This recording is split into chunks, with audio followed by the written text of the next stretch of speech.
And folk will work there, come and go, and we've seen cars do literally that, come and go. If they look like being ones that matter, we will tell you.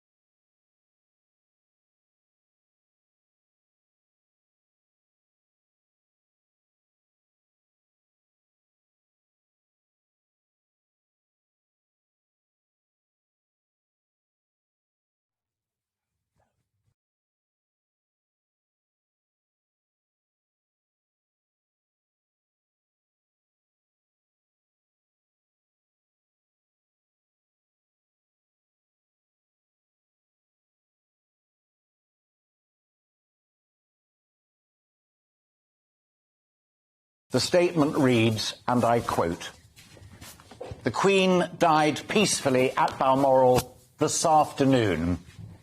The King and Queen consort will remain at Balmoral this evening and will return to London." That is the statement from Buckingham Palace. We will now fade to black and we will play the national anthem.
(7:25), and Buckingham Palace has indeed confirmed in the last few moments that Her Majesty Queen Elizabeth II has died. She was 96 years old.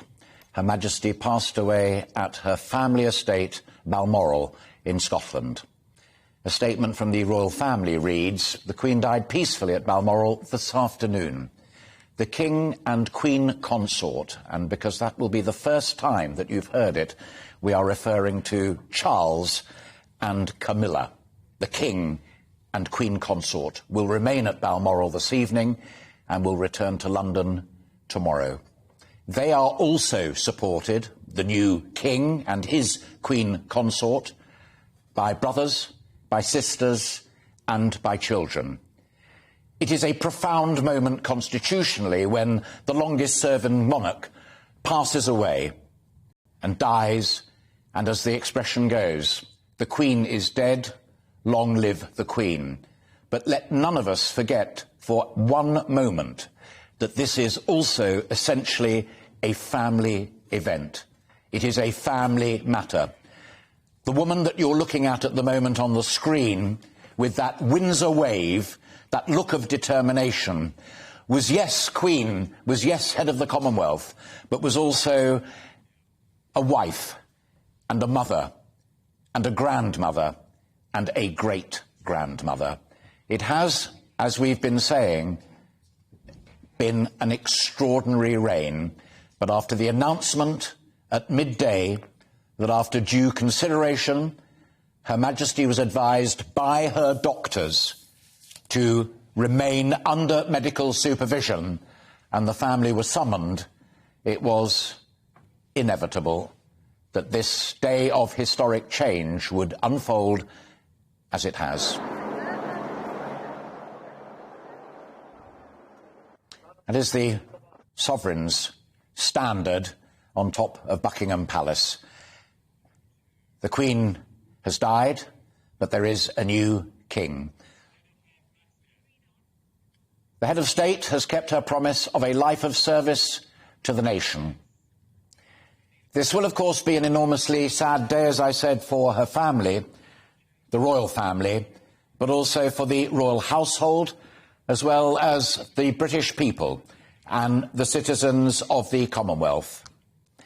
Many of us have been lucky enough to have met Her Majesty Queen Elizabeth, but it's a statement of truth that for the vast majority of people alive today, she is, of course, the only Queen that all of us have ever known. We simply haven't known another monarch, however many we may have read about and studied at school or at university. Her Majesty was the longest reigning monarch in British history and the longest serving female head of state in the world. So make no mistake, today truly is one that I think will stay in all of our minds for a long time to come. We saw Her Majesty the Queen just a couple of days ago when she accepted the resignation of Boris Johnson as her 14th Prime Minister and invited Liz Truss to form a government and become her 15th Prime Minister. That was the Green Drawing Room at Balmoral, the last official photograph issued by Her Majesty and her staff. That is the room in which Boris Johnson bade her farewell and Liz Truss was invited to form a government. There have been many pictures published of that, explaining just what is what in that room. It is a grand room. It is a beautiful room. It has two marvellous and brilliant paintings hanging either side of that great fireplace by Landseer, the artist famous for the Stag of the Glen, capturing just the kind of Scotland that woman, smiling, may that be your enduring memory, that woman of service, smiling and inviting Liz Truss on the right to become her next Prime Minister. She'd never have dreamt of saying it, but at the back of her mind, I wonder, looking at Liz Truss and thinking quietly, you follow Winston Churchill, you follow Harold Wilson, you follow Harold Macmillan, Alec Douglas Hume, Gordon Brown, Tony Blair, David Cameron, Theresa May, so many Prime Ministers, and she knew Clement Attlee as well. May not have served her, but she will have known him. There have been concerns about Her Majesty's health for some little time.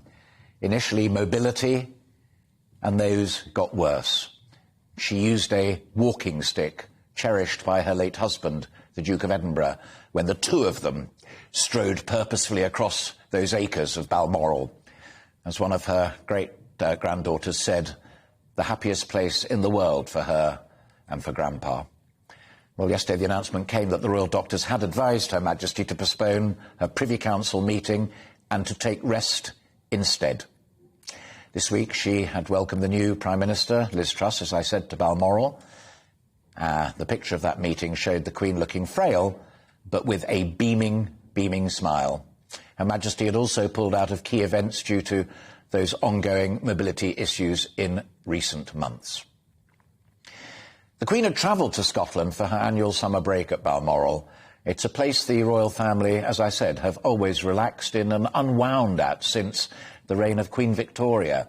But it's particularly well known that Her Majesty the Queen had experienced problems with movement in recent months. So there was no suggestion that anything else was wrong with her health, just that.